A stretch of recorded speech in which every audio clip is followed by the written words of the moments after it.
Allez, salut à vous. Voilà, c'est toujours moi, Sam Hospital et vous êtes là sur la chaîne de Monsieur le Russe 225. Et pour cette partie, ce que moi je voulais vous dire, c'est quoi? J'ai déjà fait la première partie et cette fois-ci, c'est la seconde partie. Donc, si par exemple vous avez des questions, vous pouvez déjà aller voir la première partie. J'ai déjà fait une vidéo là-bas. Et cette vidéo-là, ça concerne un peu ceux qui veulent aller étudier en Pologne. Voilà, donc si vous avez des questions, je répète encore sur le document, regardez dans la description ou bien dans les commentaires. Vous allez voir que j'ai déjà inséré comme ça un lien de la première vidéo. Cette vidéo-là, c'est la seconde vidéo et je vais vous expliquer un peu la procédure pour pouvoir aller étudier là-bas en Pologne sans problème.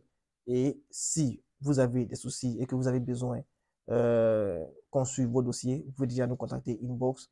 On va suivre vos dossiers tranquillement et sans problème.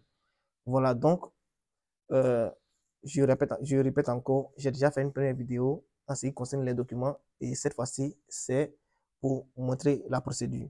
Voilà, donc si vous voulez savoir les documents, regardez dans les commentaires, il y a là-bas une première vidéo, le lien d'une première vidéo pour pouvoir regarder la première vidéo.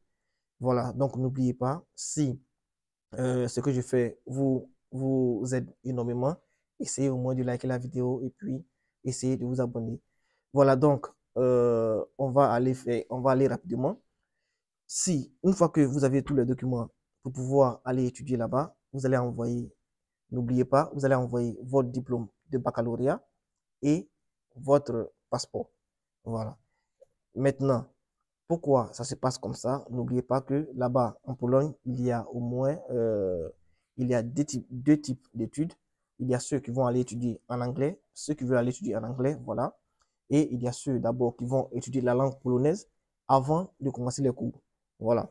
Donc ça, pour cette vidéo, je parle de ceux qui vont étudier la langue polonaise avant de faire les cours. Et c'est ce que moi, je vous recommande vraiment pour pouvoir vous intégrer facilement et sans problème. Voilà.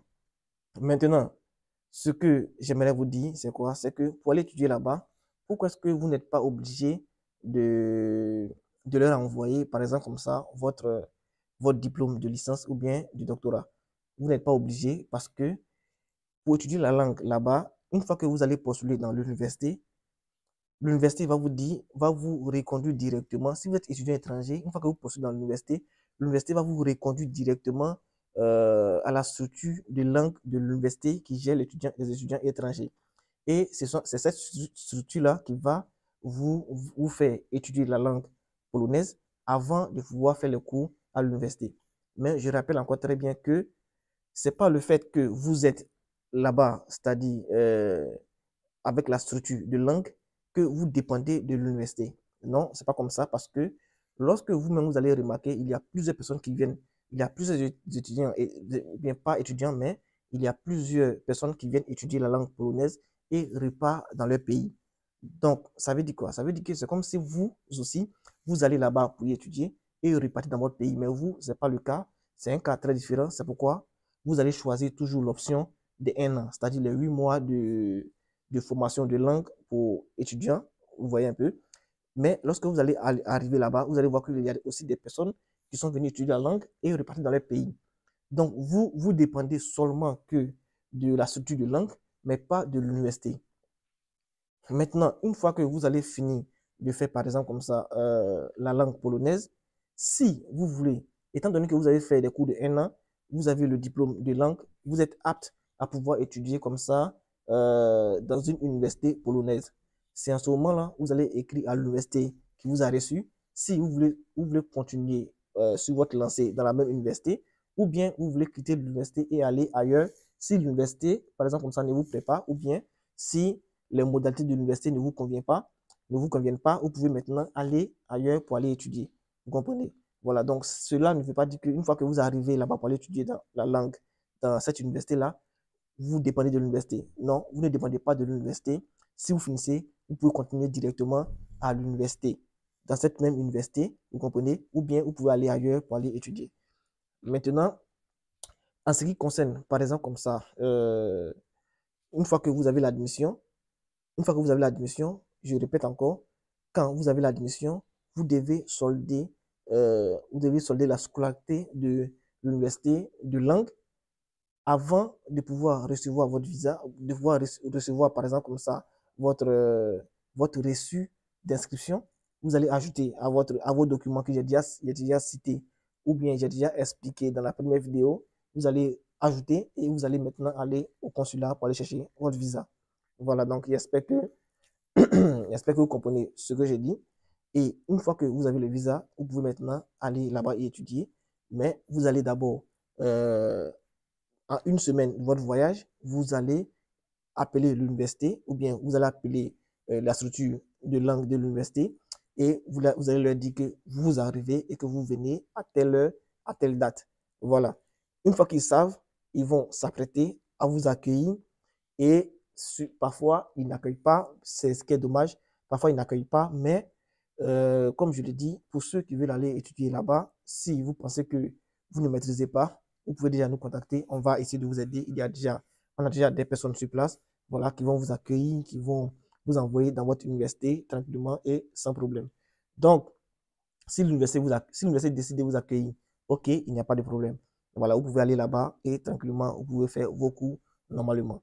Maintenant, une fois que vous allez arriver sur le territoire, c'est à ce moment-là que vous ne pouvez pas déjà, depuis votre pays, chercher à avoir ou bien chercher à commander pour pouvoir avoir un dortoir. Vous devez d'abord arriver sur le territoire parce que pour pouvoir avoir un dortoir, il y a aussi des tests à faire, il y a aussi des éléments à faire, surtout avec le système de COVID-19. Vous voyez un peu, il y a assez d'éléments à faire pour pouvoir accéder aux chambres. Mais sachez que la plupart des universités là-bas en Pologne ont déjà des dortoirs dans les universités. Donc, même si ce n'est pas dans l'université, ça sera au centre-ville. Mais néanmoins, ce dortoir-là est disposé pour les étudiants. Voilà, c'est au centre-ville, mais ça ne sera pas aussi loin de votre université. Voilà, ils ont disposé comme ça pour aider les étudiants qui veulent aller étudier là-bas. Donc, vous allez comme ça aller dans ce dortoir-là et en ce moment, ils vont vous dire quel est votre dortoir. Mais là-bas, les dortoirs là-bas sont à deux. Voilà, donc, ça peut vous coûter peut-être, je vais prendre le montant peut-être en euros, par exemple. Voilà. Donc, en euros, ça peut vous coûter comme ça chaque fin de mois 80 euros ou bien 75 euros. Vous voyez un peu. Voilà, chaque fin de mois. Et il y a ceux aussi qui veulent vivre euh, individuellement. Pour ceux-là, le dortoir peut coûter au moins 120 ou bien 150 euros chaque fin du mois. Voilà, donc, juste pour vous dire que là-bas, en fait, la vie n'est pas aussi chère que ça, mais il faudra prendre des dispositions pour aller y étudier. Donc, ceux qui veulent aller étudier, même si, par exemple, vous êtes en cours de finition, si par exemple, moi, je suis dans mon pays et que je sais que je vais terminer ma licence en juillet, par exemple, ou bien en août, déjà, pour pouvoir, je dois me préparer à envoyer mes dossiers là-bas en Pologne, dans la structure pour la langue. Donc, j'envoie, par exemple, comme ça, mon diplôme de baccalauréat et mon passeport, les copies. Voilà, je leur envoie là-bas avec les autres documents qu'ils vont demander. Je leur envoie et une fois que je leur envoie, ils me disent si je pourrais étudier. Vous n'êtes pas obligé d'envoyer votre licence parce que vous n'avez pas la licence. Et même si vous avez la licence, vous n'envoyez pas la licence, vous envoyez seulement parce que c'est juste pour apprendre la langue. Donc, pour apprendre la langue, vous n'êtes pas obligé d'envoyer la licence et tout ça.